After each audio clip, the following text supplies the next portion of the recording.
إن الحمد لله نحمده ونستعينه ونستغفره ونعوذ بالله من شرور أنفسنا ومن سيئات أعمالنا من يهده الله فلا مضل له ومن يضلل فلا هادي له وأشهد أن لا إله إلا الله وحده لا شريك له وأشهد أن محمدًا عبده ورسوله صلى الله عليه وعلى آله وسلم يا أيها الذين آمنوا اتقوا الله حق تقاته ولا تموتن إلا وأنتم مسلمون يا أيها الناس اتقوا ربكم الذي خلقكم من نفس واحدة وخلق منها زوجها وبث منهما رجالا كثيرا ونساء واتقوا الله الذي تساءلون به والأرحام إن الله كان عليكم رقيبا يا أيها الذين آمنوا اتقوا الله وقولوا قولا سديدا يصلح لكم أعمالكم ويغفر لكم ذنوبكم ومن يطع الله ورسوله فقد فاز فوزا عظيما أما بعد Serviteurs d'Allah, faites preuve de taqwa vis-à-vis d'Allah, le Très-Haut. Et sachez que la taqwa d'Allah subhanahu wa ta'ala est la base de tout bien, de toute élévation et de toute réussite dans ce bas monde et dans l'au-delà. Allah subhanahu wa ta'ala a dit dans son livre وَتَزَوَّدُوا فَإِنَّ خَيْرَ الزَّادِ التَّقْوَى وَاتَّقُونِ يَا أُولِي الْأَلْبَابِ. Et prenez vos provisions avec vous. Mais vraiment, la meilleure provision est la taqwa. Et craignez-moi, ô doués d'intelligence. Serviteurs d'Allah, Allah subhanahu wa ta'ala a dit يا أيها الذين آمنوا اتقوا الله ولتنظر نفس ما قدمت لغد واتقوا الله إن الله خبير بما تعملون. Ô vous qui avez cru, craignez Allah, que chaque âme voit bien ce qu'elle a avancé pour demain, et craignez Allah, car Allah est parfaitement connaisseur de ce que vous faites. Serviteurs d'Allah, ce magnifique verset est considéré comme une base au sujet de l'examen de conscience et du fait de se critiquer sa propre personne. Bien plus, elle prouve qu'il est obligatoire de faire son examen de conscience, de la critiquer et la blâmer pour ses manquements et ses négligences à l'égard d'Allah subhanahu wa ta'ala. Elle prouve qu'il est obligatoire de rappeler à son âme le jour où elle rencontrera Allah subhanahu wa ta'ala et qu'elle se retrouvera face à lui subhanahu wa ta'ala. Cela est clair dans sa parole, dans la parole d'Allah subhanahu wa ta'ala وَلْتَنْظُرْ نَفْسٌ مَا قَدَّمَتْ لِغَدٍ, que chaque âme voit bien ce qu'elle a avancé pour demain. Et Allah subhanahu wa ta'ala a d'ailleurs rapproché ce jour et a informé de sa venue prochaine. Il a décrit ainsi وَلْتَنْظُرْ نَفْسٌ مَا قَدَّمَتْ لِغَدٍ, que chaque âme voit bien ce qu'elle a avancé pour demain. Ainsi ce jour est proche. Le jour de la résurrection aura lieu inévitablement. La personne se retrouvera obligatoirement devant Allah. Allah le jugera et lui demandera des comptes sur ce qu'il aura fait dans cette vie. C'est pour cela qu'il est bon pour la personne de faire son propre examen de conscience avant qu'elle ne soit jugée, de peser son âme avant qu'elle ne soit pesée et de la préparer à être exposée à Allah subhanahu wa ta'ala. Le calife bien guidé Omar ibn al-Khattab radiyallahu anhu a dit, écoutez bien sa parole car elle est remplie de sagesse, car c'est un bon conseil pour nous. Il a dit, Omar ibn Khattab radiyallahu anhu, faites votre propre examen de conscience avant que vous ne soyez jugés. Pesez votre âme avant qu'elle ne soit pesée. Et préparez-vous pour le jour où vous serez exposés à Allah. Yawma idhin tu'radun, la takhfa minkum khafiyah. Allah dit dans le Coran, ce jour-là, vous serez exposés et rien de vous ne sera caché.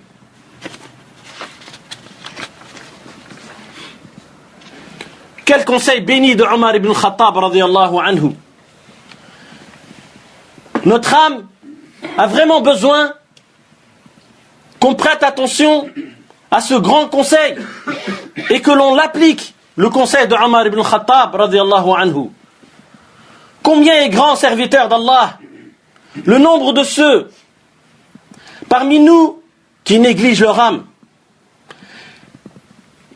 qui s'abandonnent aux désirs, passions, aux jouissances et aux caprices de leur âme, alors qu'il n'y a que peu de personnes qui fait son examen de conscience et critique et blâme son âme pour ses manquements et ses négligences.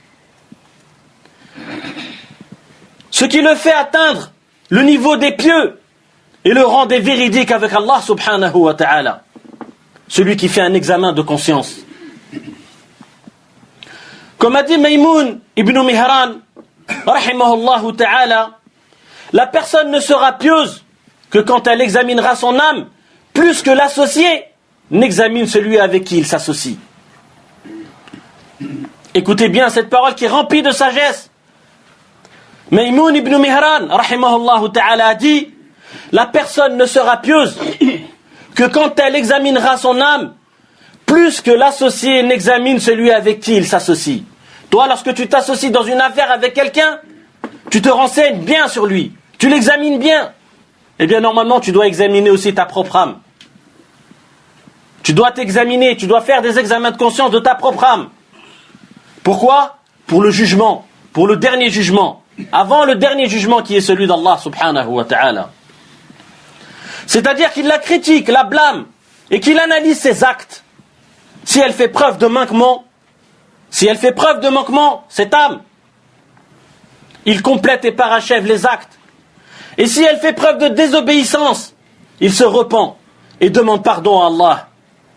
Et si elle fait preuve d'obéissance à Allah, il loue Allah et préserve et persévère dans son obéissance. Donc l'examen de conscience, serviteur d'Allah, mène la personne vers tout bien, toute réussite et toute élévation. Tandis que le fait de négliger son âme et de l'abandonner à ses désirs, sans la priver de ses passions, mène la personne vers la perte. Et Allah subhanahu wa ta'ala a dit وَنَهَا النَّفْسَ عَنِ الْهَوَى فَإِنَّ الْجَنَّةَ هِيَ الْمَأْوَى. Et celui qui aura préservé son âme de la passion, le paradis sera alors son refuge. Effectivement, serviteur d'Allah, pour accéder au paradis, il faut préserver son âme de ses passions, de ne pas céder à ses caprices, à ses convoitises et à ses envies. Il faut l'attirer par les rênes de la vérité et des vertus, de l'obéissance à Allah, du suivi de son messager sallallahu alayhi wa ala alihi wa sallam. Il faut appliquer la loi d'Allah subhanahu wa ta'ala, faire des efforts pour amener son âme en faisant un djihad al-nafs à accomplir des actes d'obéissance à Allah et à s'écarter des péchés.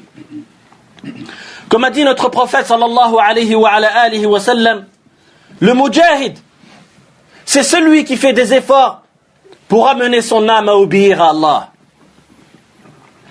Et dans le Saint-Coran, Allah subhanahu wa ta'ala dit وَالَّذِينَ جَاهَدُوا فِينَا لَنَهْدِيَنَّهُمْ سُبُلَنَا وَإِنَّ اللَّهَ لَمَعَ الْمُحْسِنِينَ.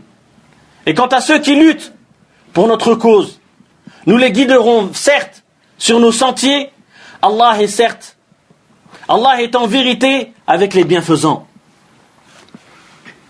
Et al-jihad al-nafs, le fait de combattre sa propre âme, serviteur d'Allah, est de 4 degrés.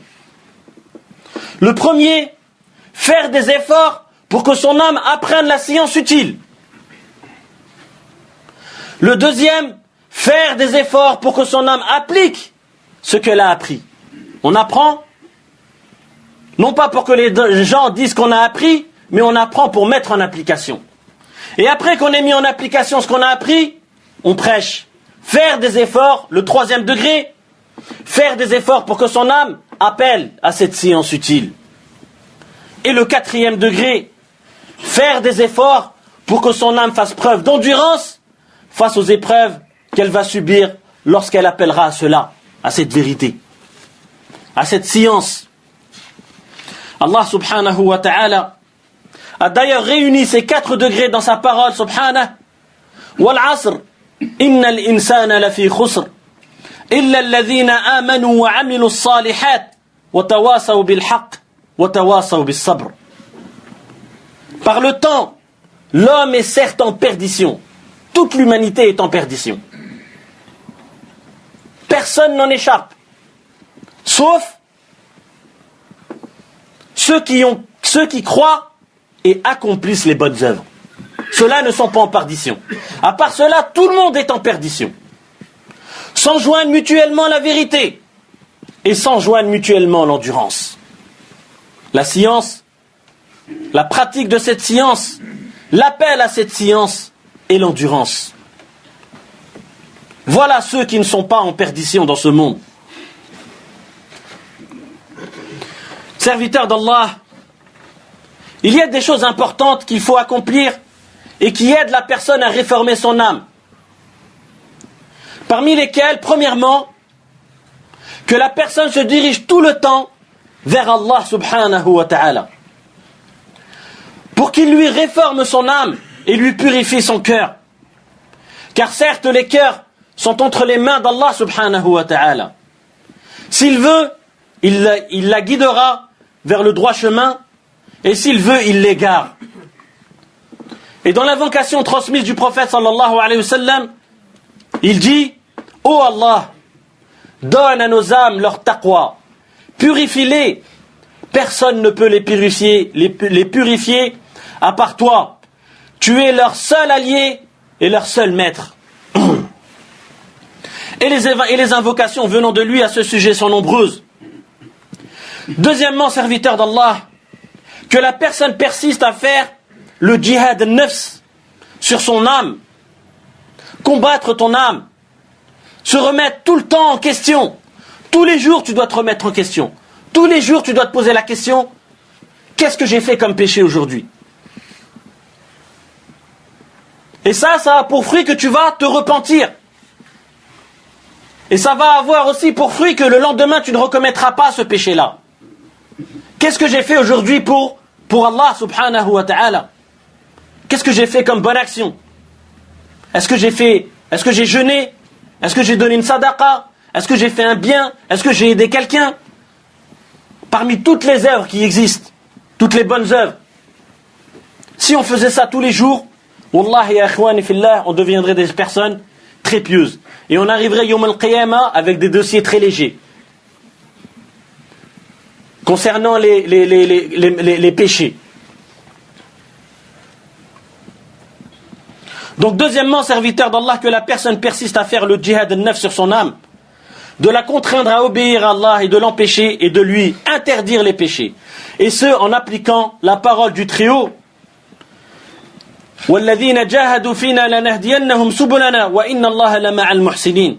Et quant à ceux qui luttent pour notre cause, nous les guiderons certes sur nos sentiers, Allah est en vérité avec les bienfaisants.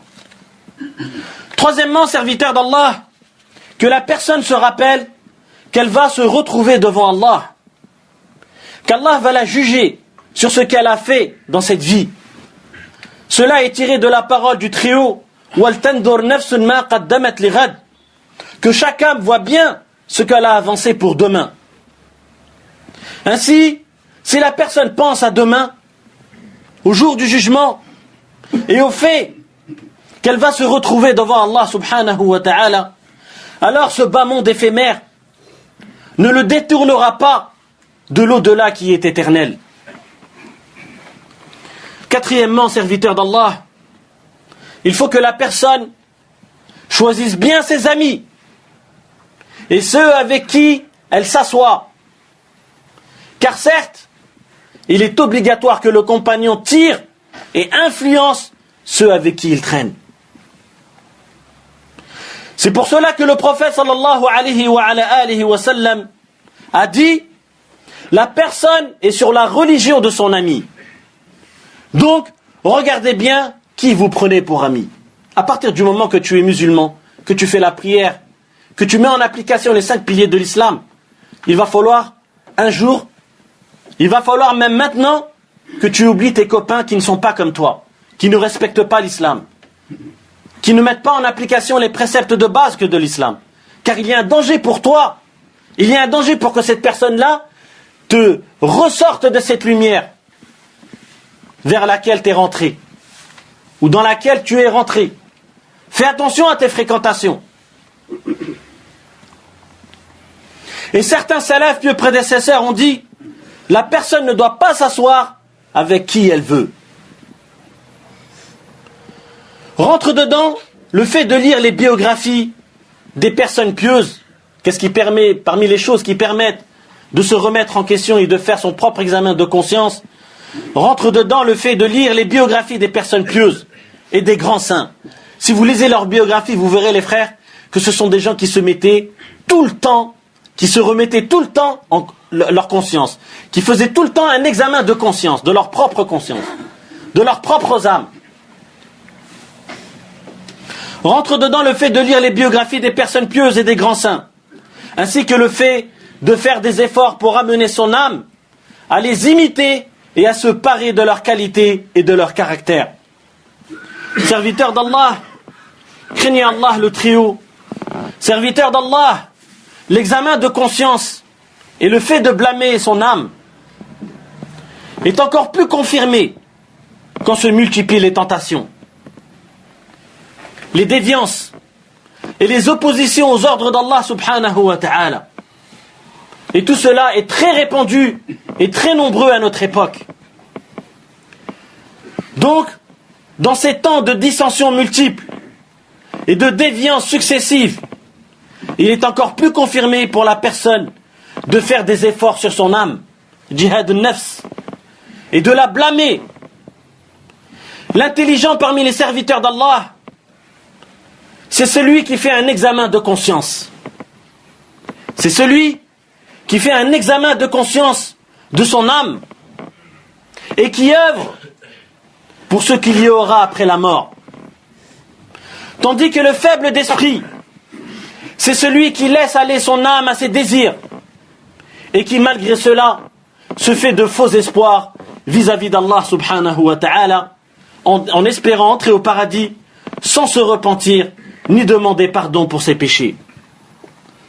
واعلموا رعاكم الله أن أصدق الحديث كلام الله وخير الهدى هدى محمد صلى الله عليه وعلى آله وسلم وشر الأمور محدثاتها وكل محدثة بدعة وكل بدعة ضلالة وكل ضلالة في النار وعليكم بالجماعة فإن يد الله على الجماعة وصلوا وسلموا ورعاكم الله على محمد بن عبد الله كما أمركم الله بذلك في كتابه فقال إن الله وملائكته يصلون على النبي يا أيها الذين آمنوا صلوا عليه وسلموا تسليما وقال صلى الله عليه وعلى آله وسلم من صلى علي واحدة صلى الله عليه بها 10. اللهم صل على محمد وعلى آل محمد كما صليت على إبراهيم وعلى آل إبراهيم إنك حميد مجيد اللهم بارك على محمد وعلى آل محمد كما باركت على إبراهيم وعلى آل إبراهيم إنك حميد مجيد وارض اللهم عن الخلفاء الراشدين الأئمة المهديين أبي بكر وعمر وعثمان وعلي وارض اللهم عن الصحابة أجمعين وعن التابعين ومن تبعهم بإحسان إلى يوم الدين وعنا معهم بمنك وكرمك وإحسانك يا أكرم الأكرمين اللهم أعز الإسلام والمسلمين اللهم أعز الإسلام والمسلمين وأذل الشرك والمشركين. اللهم انصر إخواننا المستضعفين في كل مكان. اللهم كن لهم ناصرا ومؤيدا وحافظا ومعينا. اللهم أيدهم بتأييدك واحفظهم بحفظك يا ذا الجلال والإكرام. اللهم عليك بأعداء الدين فإنهم لا يعجزونك. اللهم عليك بهم فإنهم لا يعجزونك. اللهم إنا نجعلك في نحورهم ونعوذ بك من شرورهم. اللهم آت نفوسنا تقواها زكها أنت خير من زكاها أنت وليها ومولاها. اللهم إنا نتوجه إليك بأسمائك الحسنى وصفاتك العليا وبأنك أنت الله الذي لا إله إلا أنت يا من وسعت كل شيء رحمة وعلما. اللهم إنا نسألك بأن لك الحمد وحدك لا شريك لك المنان بديع السماوات والأرض يا ذا الجلال والإكرام يا حي يا قيوم أن تغفر لنا ذنبنا كله دقه وجله أوله وآخره سره وعلنه. اللهم اغفر لنا ولوالدينا وللمسلمين والمسلمات والمؤمنين والمؤمنات الأحياء منهم والأموات. اللهم إنا نستغفرك إنك كنت غفارا. اللهم أعطنا ولا تحرمنا وزدنا ولا تنقصنا وآثرنا ولا تؤثر علينا.